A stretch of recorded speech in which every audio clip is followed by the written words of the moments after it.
Hi everyone. This is part one of what will hopefully be a four-part series on 100 Line Last Defense Academy. This video, and the series as a whole, will contain full spoilers for 100 Line and assumes you've played every route in the game. I'm not kidding, I give no context for non-players. If you haven't played 100 Line, I doubt you'll get much out of this series. You've been warned. 100 Line is one of my favorite games ever. Is it perfect? God, no, but there's just so much in here that's so fascinating and so unique that I've found myself obsessed with it for almost a year now. So, to celebrate 1 year of 100 Line and to hopefully get the brainworm out of my head once and for all, I want to take a closer look through the layers of this game. Throughout this four-part series, I'll be mainly talking about the SDU as characters, talking about what makes them tick and why I like them so much. But for this part, I want to start with my undisputed favorite ending, Ending 001, and talk about the SDU, not as characters, but as soldiers. But I'm getting ahead of myself. Let me start with a question. What is Second Scenario about? And I mean about in the way that Slasher is about zombie movies, Box of Calamity is about exploring various horror tropes, Romance is a romance. These routes have clearly defined identities. They all explore a unique genre or a specific aspect of a character. So with that in mind, where does Second Scenario fit in? Well, it's the route where you learn the truth, yeah, and it's where all the twists are revealed, sure, but what it really is the culmination of the war plot. Or to be more accurate, the colonization plot. The war between humanity and Futurum is the foundation that this entire game rests on, and Second Scenario exists to shoulder basically the entire thematic payoff of that conflict. 100 Line spends most of its runtime, frankly, running away from the implications of its own premise. Yes, these are soldiers fighting a war, says 100 Line, but they're really just fighting for their own survival more than anything. The conflicts of the various bosses that threaten the SDU and their own internal conflicts. It's a fight simply to stay alive. This is the framing that roots besides Second Scenario, Reset, and Rebellion work off of. They make the bosses harder or more of a threat, or they turn up the internal strife or conflict up to 11, or they throw in an X factor like the Gi. They don't ever address the elephant in the room, that there's a reason behind this war. These characters weren't sent here to fight the Gi or to break a time loop, so what are they here for? What are we defending against and who are we fighting? Why do we have the same powers as the enemy when they're supposed to be a different species than us? What do those dreams Shoma keeps having mean? And why is it so important that we don't have the answers to these questions? These questions get answered here and there, but the only route that answers all of them is Second Scenario. Because when you answer all these questions, the truth stares you in the face. The main characters of this game, the defensive battles, everything we fought for all this time, is indefensibly, undeniably, evil. This is a colonization project, and we are the brainwashed soldiers forced to carry it out. In its 20 routes and 100 endings, 100 Line ends up being about a lot of things. But at its core, the story it's telling is one of colonization. And it takes the hard stance that colonization is evil.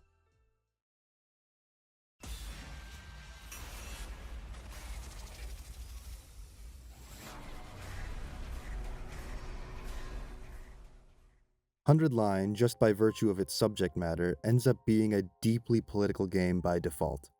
The game doesn't shy away from this though, it directly takes inspiration from real-world colonization projects to create its world and drive home its message. There's aesthetic choices like naming our cast the Special Defense Unit, or putting them in uniforms inspired directly by those of colonial Japan, but more importantly, there are rhetorical decisions. The way this conflict is framed and defended by characters like Sire is a direct allegory for the current genocide happening in Palestine. I'll explain in detail later, but I do want to take a moment to appreciate how pointed that allegory really is.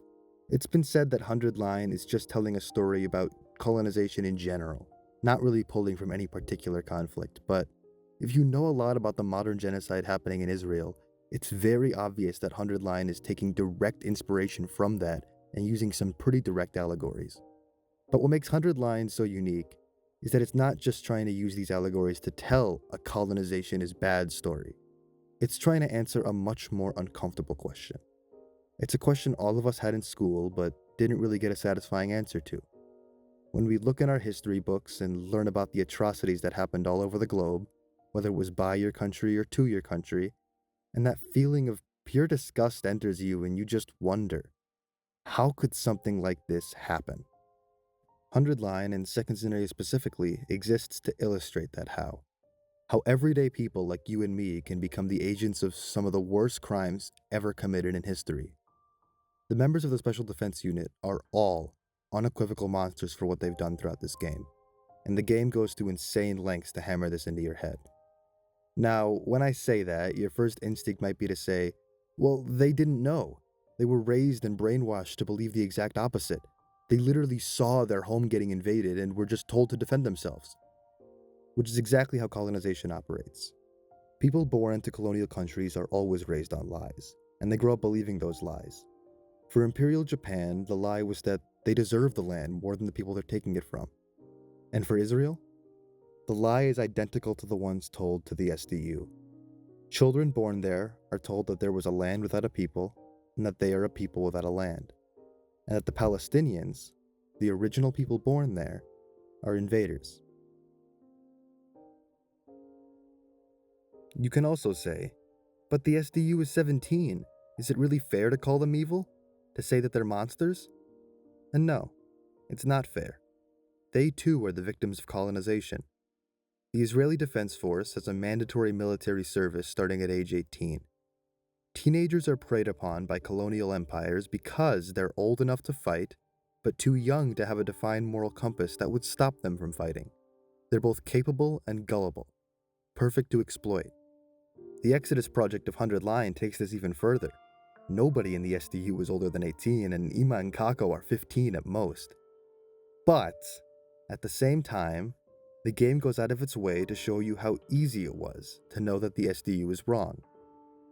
100 Line twists are made fun of for being predictable, but I think that's exactly the point where the war is concerned. It's right in front of their faces. It makes you want to scream at your computer, of course you're the bad guys, what are you so surprised for? But they deliberately avoid thinking about the implications of their actions the whole time. There's so many moments where they question themselves for a split second and then just wave it off. Just following orders is not an excuse for refusing to think about your actions. Even before they learn the truth about the war, they're complicit. This is the foundation the entire game is built on. It's the truth that lies underneath. The harsh reality that you have been lied to, chewed up, and spit out by the unstoppable beast of colonialism, and it has molded you in its likeness. So the question becomes, when you know the truth, when you know how evil everything really is, and through your actions, how evil you've now become, what do you do?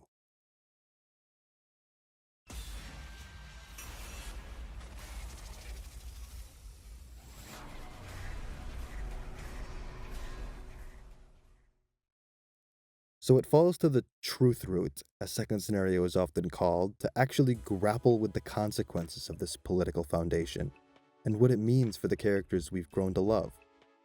As I was playing Second Scenario, I thought the story could really only go in one of two directions. Either the SDU would learn the truth and immediately reject humanity and fight for good, or they would stay brainwashed and convinced they were doing the right thing, even in spite of learning that humanity was taking futurism from its people.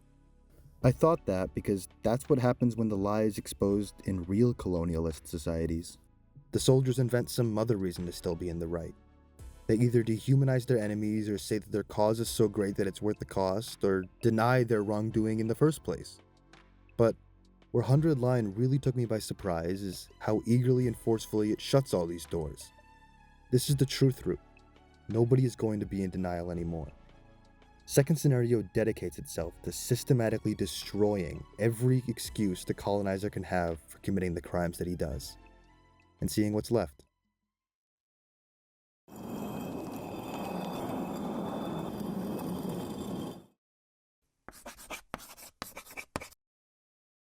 The process begins with the brainwashing of Eva. Second Scenario is the only route where you personally help Syria with the brainwashing. This whole time, humanity has been going to insane lengths to justify to the SDU and honestly to themselves that they are ultimately not the bad guys. They give up a lot of control they have over the operation to this end. Siri doesn't outright mind control the SDU, there are no cameras all over the school, and the SDU just has a lot of freedom in general. Doing unspeakable war crimes while making sure you do just enough nice things so that you can point to them when criticized is pretty classic colonizer rhetoric. Eva's brainwashing exists to pierce through that rhetoric and dismantle it entirely. I have a lot to say about how Eva is treated in other routes of this game, but second scenario really does feel gut-wrenching when you watch it happen. The entire time she's on screen, you just feel disgusted. You know that no matter what the wider circumstances are, this right here is wrong. And just like that, all of the goodwill humanity built up shatters instantly. And then Siri brainwashes Takumi, Hiroko, Takamaru, who knows who else, removing any agency they have. So now, humanity has exposed themselves to be cruel to its enemies and to its allies, eliminating any claims of moral superiority on either side. So when Takumi snaps out of it, he has nothing to defend. The first layer of denial, the notion that we're the good guys, is gone for good. But Takumi watches Eva get brainwashed, and he does nothing. Even after Siri brainwashes him, he still doesn't defect. And it's obvious why. There's one simple reason, and her name is Karuo. Takumi's first 100 days are dedicated to slowly finding and instilling within every member of the SDU a reason to fight. Gaku's family, Subasa's grandpa, Shoma's dog, Karuo, Kashimiya. These are what gives them the strength to fight. And when they learn the truth about their mission, that they are colonizers, those loved ones become, essentially, hostages of humanity.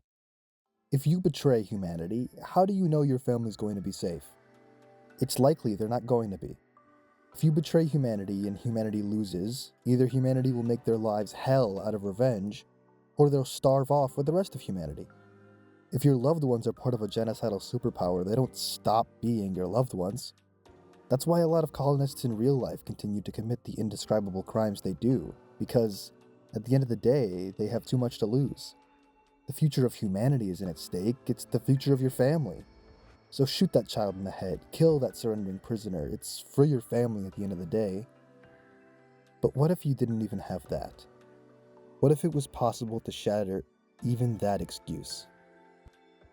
That's where second scenario diverts from the typical anti-colonization story. Easy excuses for genocide like, we're the good guys, are shot down in real life all the time, and there's still a genocide. They aren't enough. At the end of the day, there will always be the comfortable excuse of protection to fall back on. Second scenario rips that too away from the SDU. The second desperate excuse of the colonizer is that they have people they care about waiting at home. But for the SDU, their entire lives were a lie. Their loved ones were a lie. And that means their reason to fight is a lie. And with that, second scenario shatters through the second layer of denial. Protection. And now they end up in a unique position. The fact that their memories are fake means they can't be in denial about their reason to fight. They have to confront the reality that they're indisputably, undeniably wrong and decide if they're going to keep fighting. The game frames the choice between rebellion and second scenario, to betray or fight for humanity, as a choice between right and wrong. I cannot stress enough that these are not even-handed choices. This is a choice between comfort and genocide, complacency and justice. And the SDU doesn't pretend it's anything but.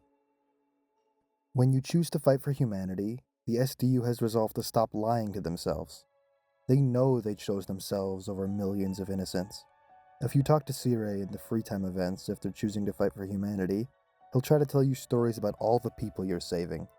These people could be real, they could be simulated, you can never really tell with Sire. But the point is that he's desperately trying to give the SDU more emotional baggage, to replace their reasons to fight, just in case they get cold feet. But they ignore him every time. They know why they're fighting. They have a new reason, the last excuse, that it's too late for them. This is also something that happens in real life.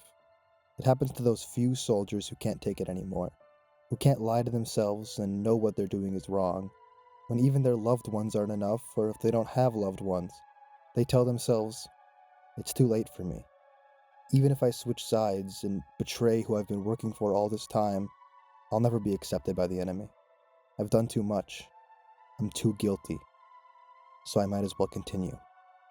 At least then I might be able to live in peace when it's all over.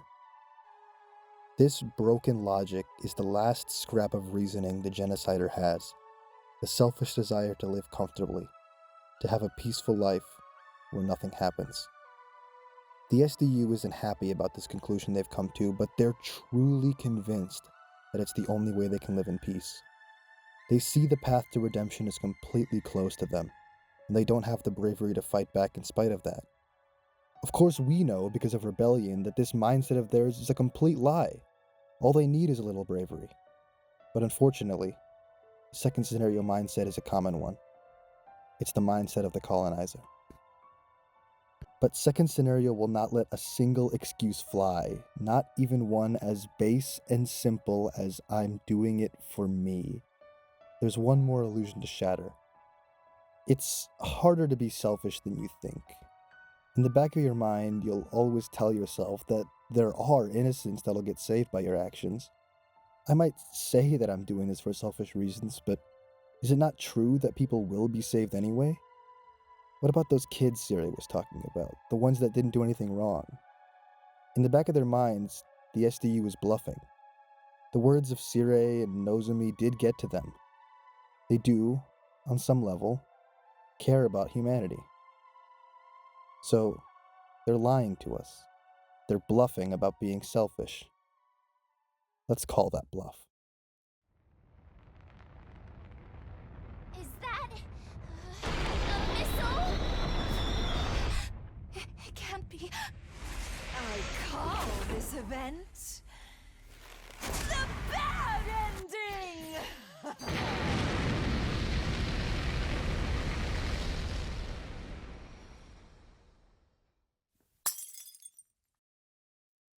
And with that, second scenario shatters the final illusion. They told themselves they were doing it for selfish reasons. They thought they were prepared, but now, when the truth stares them in the face, they have to confront the reality that they betrayed themselves, everything they thought was good and right, everything they thought they were, for nothing. They chose wrong. They got the bad ending. Now, they finally do have to make the ultimate decision. The real one. Us or them. Comfort or sacrificing everything. This is where second scenario and 100 line as a whole finally shows us a ray of light. Because finally, when the SDU loses everything they have, the reality of the situation is laid bare in front of them. Because when the SDU looks at this dilemma, they finally see it. The truth. The reality of every colonial project. The sheer, utter pointlessness of it all. All of this death, and for what? Why continue it? Why did they do it in the first place? Enough is enough.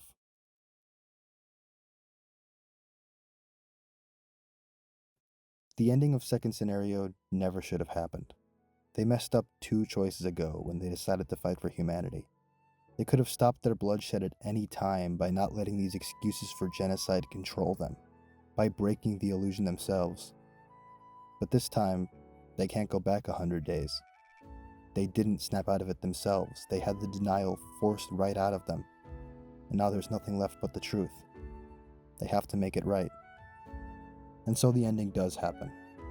One by one, the SDU falls, most of them dying with their hearts full of regret.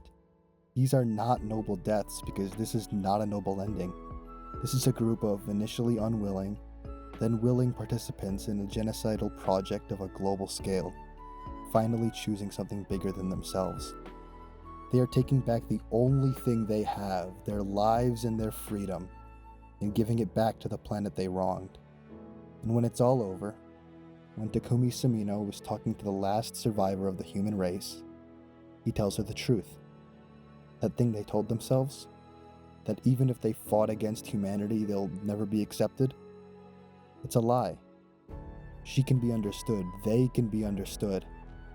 The SDU gave their lives to break through the door that they themselves initially closed, and at the last second stopped the unstoppable beast of colonialism dead in its tracks. There isn't an excuse for genocide, and there isn't an excuse for colonialism. Not a single one. And Nozomi, the end of it all, finally starts to believe that, and extends her hand. Even when all of her friends are dead, even when the human race is gone, it's not too late to heal. And at the end of the game, after all the wrong choices you made along the way, and one final right one, you're just left thinking about how simple it all really is, how avoidable everything was. That's what the truth of second scenario is. It's not the truth that the memories of the SDU were fake, or that Futurum isn't Earth. It's that colonialism, that genocide, is inexcusable. If you look at it with an honest eye, after you've exhausted every excuse you have, you see the monster for what it is, fueled by cowardice and completely pointless. And no matter how far you think you are, how deep you think you've gotten, you can stop, turn around, and build a better tomorrow.